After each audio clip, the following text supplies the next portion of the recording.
Hello mga ka-friendships! Welcome back to our channel! Yay! Yes, energy kung energy. I'm feeling good. I'm feeling blessed. I'm feeling thankful. Thank you, Father God, for waking me up again. This is the day that the Lord has made, and I will rejoice and indeed be glad in it. Praise God. So, as you can see, I'm out here going for a walk. I'm in a walking trail. I try to do minimum 2 miles a day of walking sa walking trail, pero usually na ang ultimate goal is 10,000 steps, diba? So anyway, I wasn't gonna vlog, so hopefully okay yung audio ko kasi wala akong microphone, but na-inspire ako, you know, being in a peaceful, eto pakita ko sa inyo, wooded area like this. Actually, when I started, nagmumuni-muni ako. So, it got me all inspired. And before I went out to start the walk, meron akong quote or meme na nabasa online and I felt really inspired. And it goes like this. Ang sabi niya doon sa quote is that life has no rewind, so enjoy every moment of it. Life has no rewind, so enjoy every moment of it. Alam niyo ho, very meaningful sa akin itong quote na ito. Sorry ha, magpapalit ako ng arms kasi nangangalay na itong isang arm ko. Ayan, palit muna. Okay, so balik tayo. Very timely and meaningful sa akin itong quote na ito kasi nag-retire na yung mami ko. After 30 years dun sa negosyo niya na restaurant, nag-retire na siya. And it was so unexpected po kasi, you know, initially may sadness, no? Na parang kasi syempre 32 years, diba? Pero ang hindi ko ina-expect na emotions is nag-flashback po sa akin lahat ng memories, you know, when we were young, na lahat ng memories ng kabataan namin na pupunta kami doon, susunduin namin yung mama namin. Tapos pag Sunday family day, we do things together. So, maraming memories ng kabataan, no, from imagine 32 years. I was like 16, 17, 18 years old. Nag-flashback talaga sa akin lahat.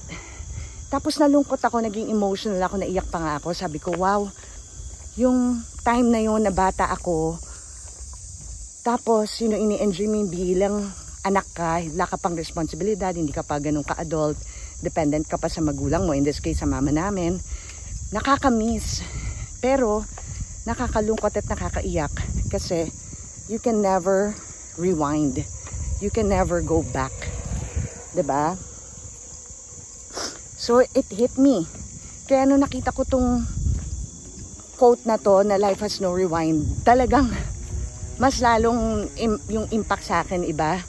Tapos it got me, ayun, reflecting more on life.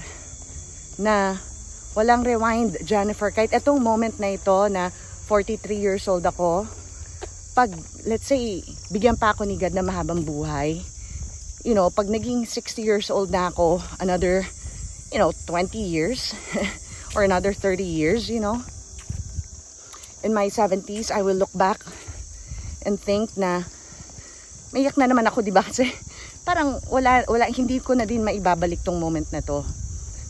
Nagpapasalamat ako kasi buhay pa yung mami ko. But the reality of life, kahit na morbid, ayaw nating isipin, is eto na yung time or panahon sa buhay natin, diba? Pag nag-hit tayo ng 40s na, the reality is unti-unti nang mawawala sa mundo at sa kabilang buhay ang mga mahal natin sa buhay. That includes us. It's anytime soon, guys. It's literally anytime soon. Marami na akong classmate, marami akong mga kabatch na parehong parents nila wala na sa mundo. Sabi ko nga sa inyo, one day nagmamaneho ako. And then, na-realize ko, sabi ko, alam mo, Jennifer, life is about to get really, really serious or real. Life is about to get really, really real for you anytime soon. What does that mean? Kasi po, di ba mga ka-friendship, the reality is one day, I know I sound morbid, but I hope you understand I'm coming from a place of reflecting about the seriousness of life. It's good for us to reflect on death. Kasi doon tayo nare-remind na yung seriousness at yung importance ng huwag tayo mag-aksaya ng panahon, ng oras. 'Di ba? Kasi kapag parang feeling natin walang ending ang buhay, you take it for granted. 'Di ba? Parang pag hindi ka nare-remind ng one day mawawala ka, or yung mahal mo sa buhay mo, one day mawawala sila, we take them for granted. We take our time for granted. Feeling natin forever tayo dito, but that's not true. Tapos when we have moments na meron tayong mahal sa buhay na namatay, excuse me for the word, dun lang natin sila na-appreciate.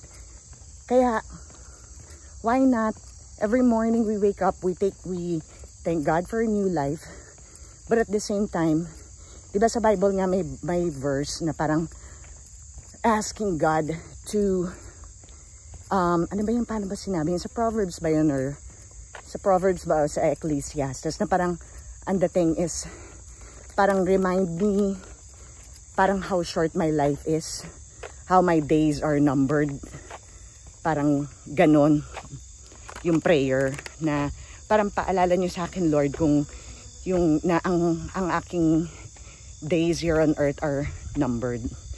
But anyways, yun lang. Oh, naka 1 mile na pala ako. Sige, dire-diretso pa.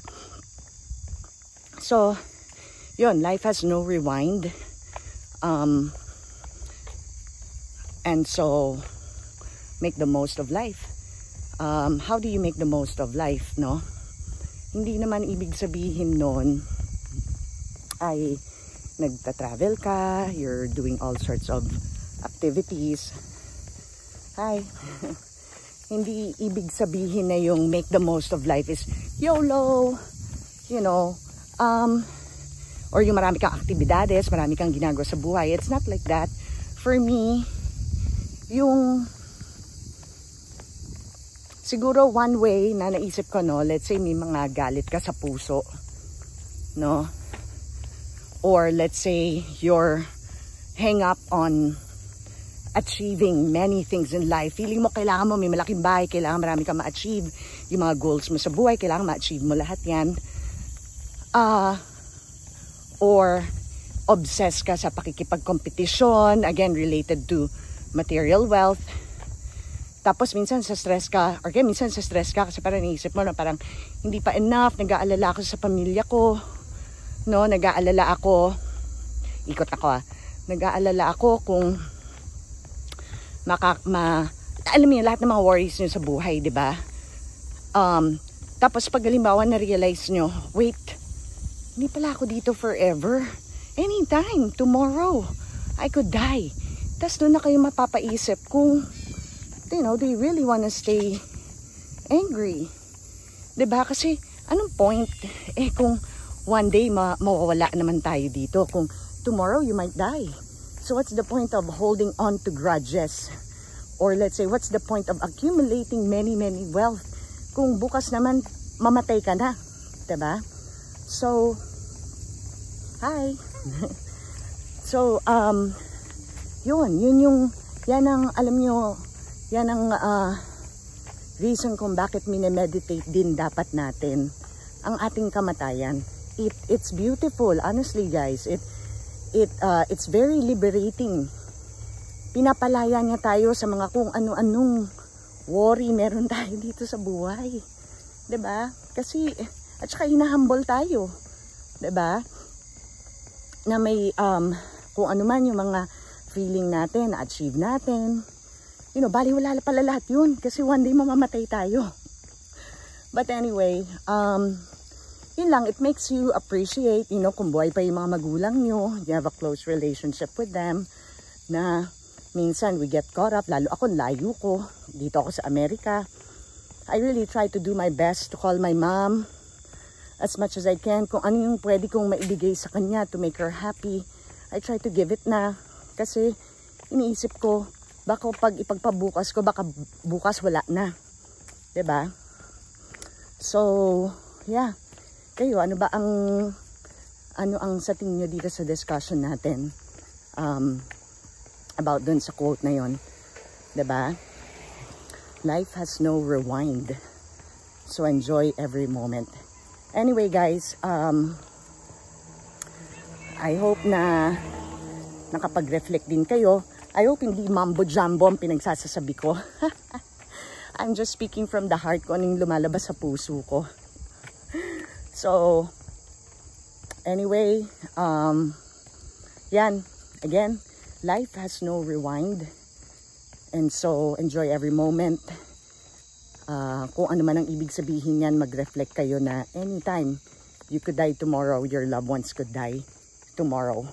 And guaranteed na lahat tayo one day we will all die. So, alright.